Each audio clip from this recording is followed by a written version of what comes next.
अस्सलाम वालेकुम। Pakistan property leader से मैं हुरान अदनान मुदस्सिर। अभी हमने इनवाइट किया है सैफुल्लाह भाई को, जो इस्लाम स्टेट एंड बिल्डर्स के सीईओ हैं माशाल्लाह। अस्सलाम वालेकुम सैफ भाई। वालेकुम सलाम sir, thank you so much sir. जज़ाकल्लाह सैफ भाई, हमारे प्रोग्राम में आने का शुक्रिया।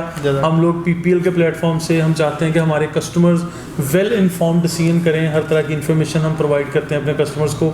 आज बड़ी मुश्किल से आपका टाइम लिया है और वंस अगेन मैं शुक्रिया अदा कर रहा हूँ एडवांस में। तो आज बेसिकली हम नाज़रीन को ये बताते चलें कि हमारा जो टॉपिक है वो है बहरिया टाउन में रेडी यूनिट्स कितने हैं। रेडी यूनिट से मुराद अपार्टमेंट, विलास और ये सारी चीज़ें। इसके अलावा हम कमेंट करेंगे कि यहाँ प्राइवेट कंस्ट्रक्शन, यानी जो कंस्ट्रक्शन हम स्टार्ट कर चुके हैं या आप लोगों को हम इनवाइट करेंगे कंस्ट्रक्शन करने के लिए, तो उसको सैफ भाई किस तरह से देखते हैं, या मतलब सैफ भाई he is one of the expert in Bahria town Karachi. हम लोग माहिरीन की राय आपके सामने इंशाल्लाह रखेंगे और डिफरेंट टॉपिक्स के ऊपर, और मैं कोशिश करूँगा कि आइंदा भी मल्टीपल प्रोजेक्ट्स के मुतल्लिक हम लोग सैफ भाई की राय भी लिया करें। और चलें हम बात शुरू करते हैं प्रीसिंक्ट 1 और प्रीसिंक्ट 2 से, जहां प्राइवेट कंस्ट्रक्शन और बहरिया के बने बनाए घर कायद विला और इकबाल विला के नाम से हैं। तो हम लोग प्रीसिंक्ट 1 से शुरू कर लेते हैं। सैफ भाई, आप एक अंदाजे के मुताबिक बता देंगे प्रीसिंक्ट 1 में अभी तक तकरीबन कितने घर बन चुके होंगे जहां रिहाइश फ़ौरन हो सकती है? बहरिया टाउन में जो प्रेसिडेंट 1 के जो सबसे पहला प्रेसिडेंट जिसमें कंस्ट्रक्शन स्टार्ट हुई, वो 300 से 400 विला इस वक्त कंप्लीट हो चुके हैं। हाँ, रिहाइश लोग कर चुके हैं, हाँ, या कर सकते हैं? हाँ बिल्कुल रेडी हैं विला। ओके। और इसके अलावा वो फिगर इससे ज़्यादा होगा जो यानी घर ज़ेर तामीर होंगे या अंडर कंस्ट्रक्शन होंगे। ठीक है। और सैफ भाई, इसके अलावा जो प्रीसिंक्ट 2 में जब आप चाहते हैं कायद विलास और इकबाल विलास की टोटल तकरीबन कितनी तादाद होगी? ये तकरीबन 1100 के करीब है। तो ये 1100 विलास 100% ऑक्यूपाइड है? फुली पैक्ड है सर, उधर तो मिलता ही नहीं है सर। इस वक्त आपको पता है, जब से ये पिछले दिनों में ये बारिशों का सीज़न चला, लोग एकदम इधर रश किया, तो यहाँ मिल ही नहीं रहा अभी भी। मतलब इवन समटाइम हमें अपनी किसी फैमिली को, दोस्त की फैमिली को शिफ्ट करना होता है तो मिल ही नहीं पा रहा होता। इवन आपका ये मतलब है कि रेंटल ऑप्शंस या सेल दोनों ऑप्शन यहाँ पर ऑप्शन नहीं मिलता बिल्कुल नहीं। ओके। और 1100 तक की तादाद बताइए, हम आखिर में जाके इसको कैलकुलेट भी करेंगे। इसके अलावा हमारे पास जो फर्दर ऑप्शंस आती हैं प्रीसिंक्ट 19 में बहरिया यानी जो अपार्टमेंट्स हैं इसकी ऑप्शन आती है। तो यहाँ पर 2 बेड, 3 बेड और 4 बेड अपार्टमेंट्स हैं। तो हम नाज़रीन को ये बताना चाह रहे हैं कि टोटल कितनी तादाद होगी और आया कि ये सारे 100% रेडी हैं, रिहाइश के काबिल हैं? इसमें सिर्फ 2 टावर जैसे हमें पता है वो अंडर कंस्ट्रक्शन है, बाकी 24 बिल्डिंग कंप्लीट है। और उसमें भी यही सीन है कि अगर आपको परचेज भी करना है या रेंट पे लेना है तो आपको अपार्टमेंट ढूंढना आपके लिए एक चैलेंज है। फुली ऑक्यूपाइड है, फुली पैक्ड है, और उनकी रिक्वायरमेंट फर्दर और जितने अपार्टमेंट बन रहे हैं जो इस वक्त अंडर कंस्ट्रक्शन है, मतलब वो भी पूरी नहीं कर सकते। ठीक है। और इसके अलावा जो अभी प्रीसिंक्ट 10 और 11 के बारे में बात करते हैं, क्योंकि मार्केट बहुत अच्छी है वहाँ की।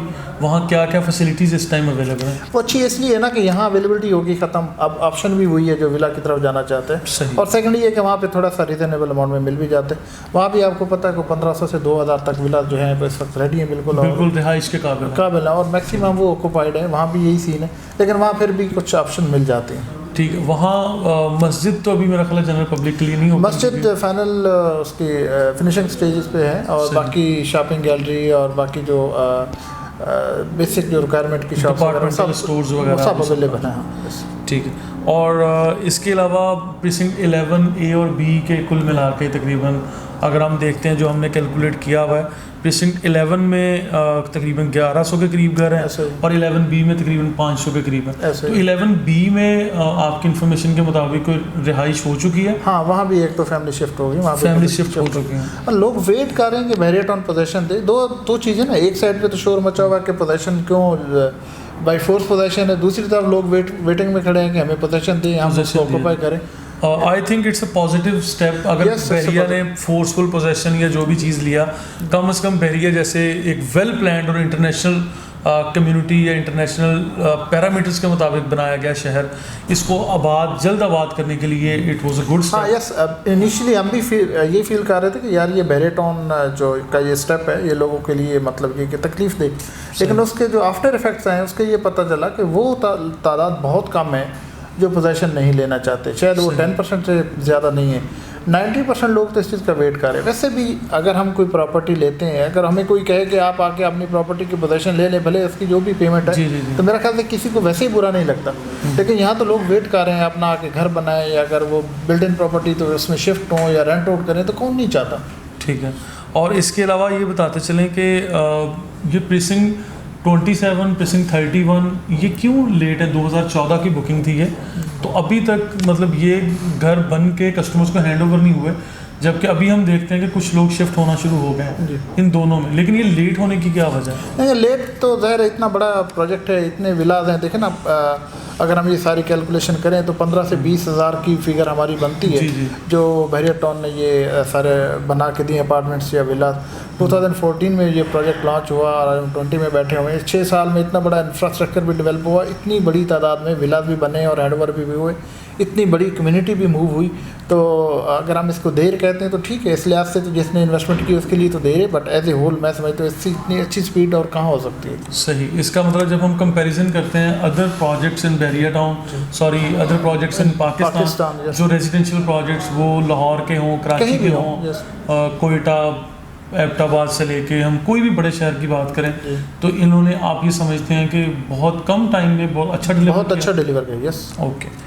और इसके बाद हम बात करेंगे भैया स्पोर्ट्स सिटी विलास, जो 350 गज के बहुत अच्छी अकोमोडेशन दी है, उसके बारे में क्या ख्याल है कि अभी कितनी तादाद होगी तकरीबन? मेरे ख्याल टोटल तो वैसे मेरे ख्याल 3,500 से 4,000 है तकरीबन, और कुछ बहुत थोड़े रह गए जो अभी फिनिश नहीं हो सके, अभी जो लास्ट स्टेजेस में। बाकी मैक्सिमम फिनिश भी हो चुके हैं, हैंडओवर भी हो चुके हैं, और बहुत सारी फैमिली, जैसे आपको भी पता है, बल्कि आप लोगों के सबसे बहुत सारी फैमिली वहाँ शिफ्ट हुई हैं, तो वो भी ऑलमोस्ट पैक्ड है। जो हैंडओवर होता जा रहा है साथ ही ऑक्यूपाई होता है। और जिस तरह हम लोग पीपीएल के प्लेटफॉर्म से हमेशा रिकमेंड करते हैं स्पोर्ट्स सिटी विलास को, तो what do you think sports city villa in future या अभी राइट अवे रिहाइश के लिए कैसी जगह? मैं समझता हूँ इस वक्त बहरिया टाउन के अंदर जितने भी बिल्ट इन प्रॉपर्टीज़ हैं बहरिया टाउन की तरफ से हैंडओवर, उनमें स्पोर्ट्स सिटी का विला सबसे बेहतर है। अकोमोडेशन वाइज भी, फिनिश वाइज भी, उसकी फ्यूचर फोरकास्ट देखते हैं तो उसकी जो लोकेशन है, उसके लेफ्ट राइट, उसके सराउंडिंग देखते हैं, तो उसका फ्यूचर मेरे दिन में भी यही है कि सबसे अच्छा। अभी मतलब फौरी रिहाइश अगर हम करते हैं तो फौरी रिहाइश के अंदर हमें कुछ प्रॉब्लम्स फेस करने पड़ते हैं कस्टमर्स को, कि ग्रॉसरी के लिए फ़ौरन से वहाँ डिपार्टमेंटल स्टोर, शॉपिंग गैलरी या डे टू डे लाइफ में जो चीज़ें चाहिए, they have to travel to precinct 1 या प्रीसिंक्ट 10 की तरह। हाँ, ठीक है, मतलब वहाँ पे अभी अवेलेबिलिटी इस तरह से नहीं है। जी, ठीक है, ये तो प्रॉब्लम है। और बहरिया हाइट्स को आप किस तरह से देखते हैं? बहरिया हाइट्स की इस वक्त बहुत अच्छी मार्केट चल रही है, बहुत अच्छी तादाद में लोग ख़रीदना चाह रहे हैं, तो बहरिया हाइट्स पे आप क्या कमेंट्स करें? बहरिया हाइट का भी फ्यूचर अच्छा है, चूँकि वो थोड़े प्रेजेंट 19 वाले अपार्टमेंट्स थोड़े से वो लग्जरी भी हैं, बड़े भी हैं, स्पेशियस भी हैं, हाइटेड भी हैं, और उनके नीचे जैसे ग्राउंड फ्लोर पे शॉप्स वगैरह दिए, तो मतलब उसका एज ए होल यानी कमर्शियल एरिया की वजह से आप कह रहे हैं उसकी मार्केट अच्छी है, मार्केट अच्छी है।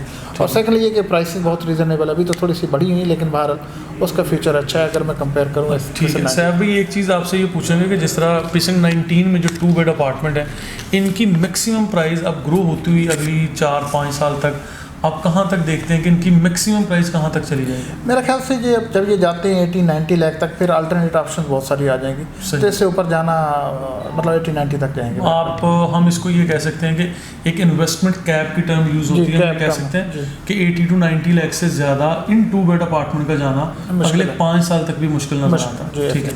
और बहरिया हाइट्स को आप कैसे देखते हैं? अगर बहरिया हाइट्स में फॉर एग्जांपल आज से आबादी शुरू हो जाती है, लोग रहना शुरू कर देते हैं, और तो मुस्तकबिल में वो अगले 5 साल में उसमें मार्जिन अच्छा है, वो इवन मतलब 1 करोड़ 15-20 लाख तक जा सकते हैं, यानी वो 1 करोड़ प्लस हम एक्सपेक्ट कर सकते हैं। जी बिल्कुल कर सकते हैं। ठीक है। और इसके अलावा फिर अली ब्लॉक पे बात कर लेते हैं कि अली ब्लॉक में तकरीबन कोई 6-7 हज़ार प्लॉट हैं अप्रॉक्सीमेटली जी, और कितने घर बन चुके होंगे अली ब्लॉक में? उसमें तकरीबन 1500 से 2000 तो ऐसे घर हैं जो बिल्कुल कंप्लीट हो चुके हैं, और बहुत सारे इसके काबिल हैं। जी यस सही, ठीक है। और बहुत सारे विलास कोई मेरे ख्याल से 2000 के करीब अंडर कंस्ट्रक्शन है। ठीक है। 10 विलास तो इस्लाम स्टेट के वहाँ पे बन रहे हैं माशाल्लाह, तो मतलब उधर बहुत डिमांड है। सही। और इसके अलावा हम लोग बात कर लेते हैं अदर देन रेडी यूनिट्स, जो कि पूरे बहरिया टाउन कराची के अंदर जो अभी हमें नज़र आ रहे हैं या मुस्तकबिल करीब में हम कह लेते हैं, हम ये नहीं कहते कि 2, 4, 6 माह के अंदर वो तैयार होंगे, हम ये कह लेते हैं कि नियर फ्यूचर में तकरीबन कोई 15,000 के करीब ऐसे यूनिट्स होंगे जो तैयार यूनिट्स यहाँ पर आपको मिल रहे हैं, जो बहरिया टाउन ऑफ़र कर रहा है। ये कर चुका है, ये 2014 की बुकिंग थी या उसके बाद की थी।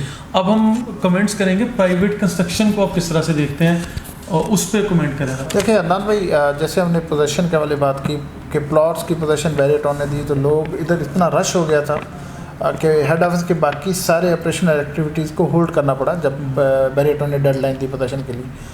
और वो लोग जो सारे पोजीशन लेने आए हुए थे उसमें 80% वो लोग थे जो अपना विला भी बनाना चाह रहे हैं। अभी हम लोग इस वक्त चूँकि हम विला भी बना रहे हैं तो हमारे पास इस वक्त प्लॉट की सेल परचेज या बिल्ट इन प्रॉपर्टी की सेल परचेज से कहीं ज़्यादा इस वक्त जो क्यूरी है वो कंस्ट्रक्शन की है। लोग मूव करना चाह रहे हैं और डिमांड है यहाँ पे, क्योंकि आपको पता है अभी पिछले दिनों ये कोविड के दिनों में या बारिशों के दिनों में कराची का क्या हाल हुआ, अल्लाह रहम करे दोबारा ऐसा ना कोई टाइम आए। तो वो लोग इस चीज़ को, उनको सामने ये पिक्चर अब क्लियर है कि अब उनको किसी सेफ़ जगह पे सेफ़ एनवायरनमेंट में मूव करना ही पड़ेगा। यानी उनके पास कोई ऑप्शन ऐसा नहीं है, और कोई ऑप्शन भी नहीं है, और बहरिया टाउन से अच्छा ऑप्शन है ही नहीं, कोई ऑप्शन नहीं है जी। ट्रू, ठीक है।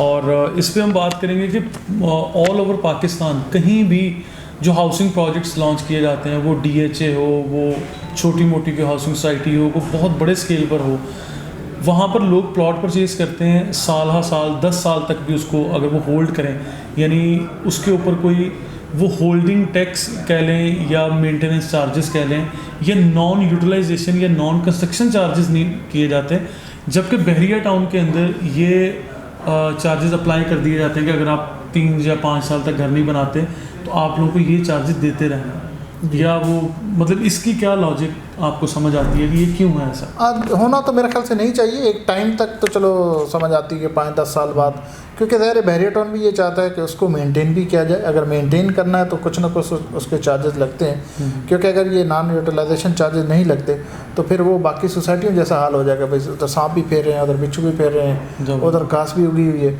तो ये अगर महीना से चार्जेस लेते हैं और आपके प्लॉट की खूबसूरती मेंटेन रहती है, आपका प्रेजेंट मेंटेन रहता है, तो मेरे ख्याल से इसको पॉजिटिव एंगल से भी हम देख सकते हैं कि उसी प्लॉट के ऊपर ही लगा। इसी में एक चीज़ अगर मैं एडिशन करूं तो कि आप मेरी इस बात से इत्तेफाक करेंगे कि बहरिया टाउन शायद जो बहुत बड़े इन्वेस्टर्स हैं, कि जो लोग फॉर एग्जांपल एक प्रीसिंक्ट में अगर 1600 प्लॉट है तो 16 में से सिर्फ 400 प्लॉट वही ख़रीद के बैठ जाते हैं और एंड यूज़र को आने का मौका नहीं मिलता या एंड यूज़र तक महंगे प्लॉट जाते हैं। तो आप मेरी इस बात से इत्तेफाक करते हैं कि बहरिया टाउन ऐसे इन्वेस्टर्स को भी शायद यहाँ से आउट करना चाह रहा है, या उनको कह रहा है कि आप या तो उन प्लॉट्स पे कंस्ट्रक्शन करें या उनको सेल करके किसी और प्रोजेक्ट में। बिल्कुल ऐसा है, इसका एक एंड मतलब पर्पस ये भी है, और यही तो खूबसूरती है कि एंड यूज़र अल्टीमेटली आके घर ही बना रहा है। ठीक है, ये मोटिवेशन है हर। और अगर for example in case of overseas Pakistani हमारे बहुत सारे कस्टमर्स हैं, वो अगर आज प्लॉट ले लिया, अगर 10 साल तक वो कंस्ट्रक्शन नहीं करना चाहते तो उनको आप क्या एडवाइस करेंगे कि वो किस तरह से इसको मैनेज करें?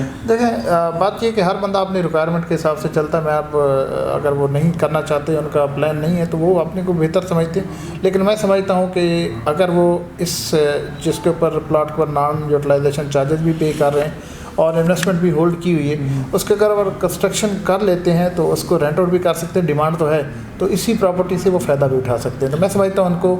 और सेकेंडली ये कि आपको पता है कि कितना रेट बढ़ रहे हैं कंस्ट्रक्शन के और कितनी महंगाई हो रही है, तो अगर जल्द अज जल्द वो विला बना लेते हैं या उसको कंस्ट्रक्ट कर लेते हैं तो वो फ़ायदा ही देगा, उनको नुकसान नहीं है। यानी इन शॉर्ट हम आपकी इस राय से ये परसीव कर रहे हैं कि अगर वो घर बना लेते हैं तो जो आपको पे करते जाना है मेंटेनेंस चार्जेस की फॉर्म में या नॉन यूटिलाइजेशन चार्जेस की फॉर्म में, तो आपके पास अर्निंग शुरू हो जाएगी। लेकिन anyhow you have to manage the construction work. जी बिल्कुल। ओके, और कंस्ट्रक्शन को आइंदा 5 से 10 सालों में आप किस तरह से देखते हैं कि कंस्ट्रक्शन इंडस्ट्री से ताल्लुक़ रखने वाले लोगों के लिए कैसा टाइम आएगा बहरिया के अंदर, कि बहरिया टाउन में मतलब बहुत ज़ोरों शोर से कंस्ट्रक्शन होगी या इसी तरह से रोना धोना चलता रहेगा, लोग नहीं करना चाहेंगे और बहरिया टाउन बस फोर्सफुली करता रहेगा? कैसे देखते हैं, आपके क्या? ये तो रोना धोना वर्ड तो मुझे लगता है किसी दुखी कस्टमर की आपने बात की, अदरवाइज ऐसा रोना धोना नहीं है।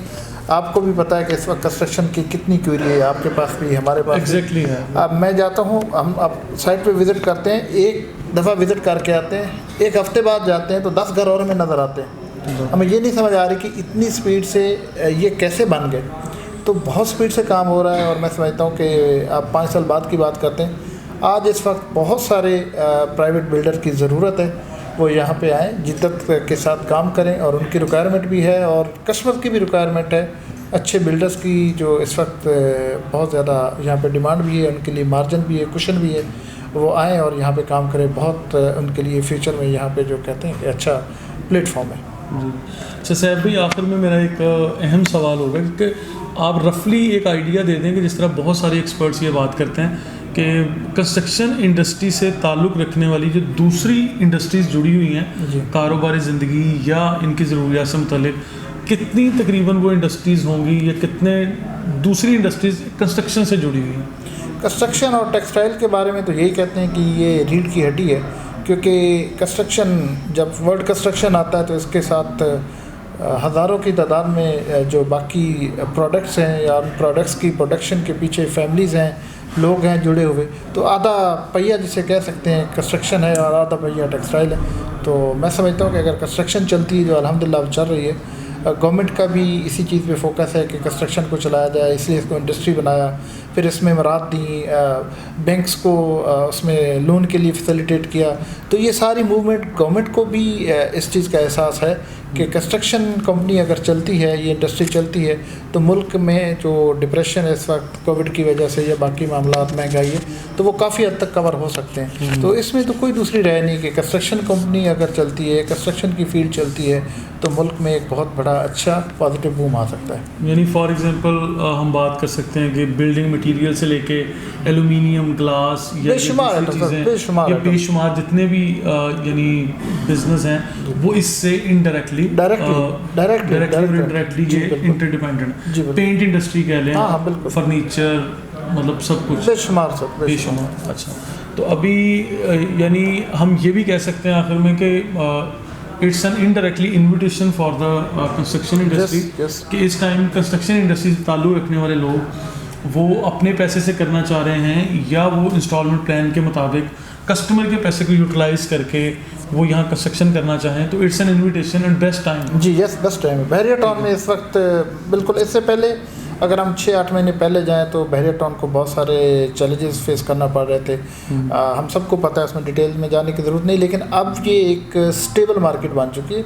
अभी भी कुछ इश्यूज़ हैं डेफिनेटली, जो हमारे कस्टमर जिनकी वो प्लॉट्स के इश्यूज़ चाह रहे हैं, कुछ मसले, लेकिन वो बहुत माइनर रह गए हैं और बहुत हद तक सॉर्ट आउट हो गए हैं। बहरिया टाउन ने बहुत अच्छी ऑप्शन दे दी है उनको मैनेज करने के लिए, और वो हो भी रहे हैं, टाइम टू टाइम वो मतलब मैनेज हो रहे हैं और बहुत जल्द वो कंप्लीट भी हो जाएंगे। तो प्लेटफॉर्म अच्छा बन चुका है, लोगों की ज़रूरत भी है, लोगों की डिमांड भी है, और यहाँ पे फ्लो भी हमें नज़र आता है। और अभी आपने एक ये बात मेंशन की अपने आंसर के अंदर कि बैंक लोन भी देता है, तो ये बैंक लोन का यहाँ पे एस्कॉर्ट बैंक के अलावा तो मेरा ख्याल कोई ऑप्शन नहीं है, तो एस्कॉर्ट बैंक के बारे में कमेंट देखें। बैंक एस्कॉर्ट बैंक की आप सही कह रहे हैं, वो थोड़ा सा लोग उससे उतना खुश नहीं होते, क्योंकि उसका बहरिया टाउन का बैंक है और उसमें कुछ थोड़ी सी परसेंटेज बाकी बैंक से ज़्यादा है। अगर वहाँ पे कोई 2% चलती तो यहाँ शायद 2.2% है या 2.3% है। लेकिन इसमें खूबसूरती ये है कि आपको कोई एक्स्ट्रा कोई प्रॉपर्टी रिजर्व कराने की ज़रूरत नहीं पड़ती या एक्स्ट्रा वर्किंग की। बहरिया टाउन का अपना ही बैंक है, अपनी प्रॉपर्टी, बहुत ईजीली आपको लोन मिल जाता है। लेकिन देखें बात ये कि अगर आपने घर बनाना तो 100% आपको भी लोन की ज़रूरत नहीं होती, कुछ माइनर ही डिफरेंस होता है जो आपको करना पड़ रहा है। तो एक फैसिलिटी है, आप इसको अवेल कर सकते हैं। हाँ, एक गैप ज़रूर है, मैं भी मानता हूँ कि बाकी कमर्शियल बैंक्स जो है अभी यहाँ पे लोन नहीं दे रहे। हाँ, और वो भी जब ये लीज वाला डेफिनेटली जब हो जाएगा ये सब हो जाएगा तो उसके बाद वो भी ये पॉसिबल होगा। तो सैफ भी बहुत टाइम लिया हमने आपका, हम शुक्रिया अदा करते हैं और इजाज़त लेते हैं नाज़रीन से भी। वीडियो मेरा ख्याल काफ़ी लंबी होती चली जा रही है। आखिर में मैं सैफ भाई का वंस अगेन शुक्रिया अदा करूँगा। सैफुल्लाह इस्लाम स्टेट एंड बिल्डर्स के CEO है माशाल्लाह। अभी हमने इस चीज़ का एक सीरीज़ ऑफ वीडियोस बनाने का हमने प्लान किया है, जिसमें हम माहिरीन की राय आपके सामने रखेंगे और बहरिया टाउन में आने वाले ट्रेंड्स या ऑन गोइंग ट्रेंड्स के बारे में हम कमेंट्स करते रहेंगे। इस्लाम स्टेट एंड बिल्डर्स का अलग से अपना भी YouTube चैनल आप लोग सब्सक्राइब कर सकते हैं। मज़ीद इन्फॉर्मेशन के लिए, अपडेट्स के लिए देखते रहिए Pakistan property leaders. Thank you so much.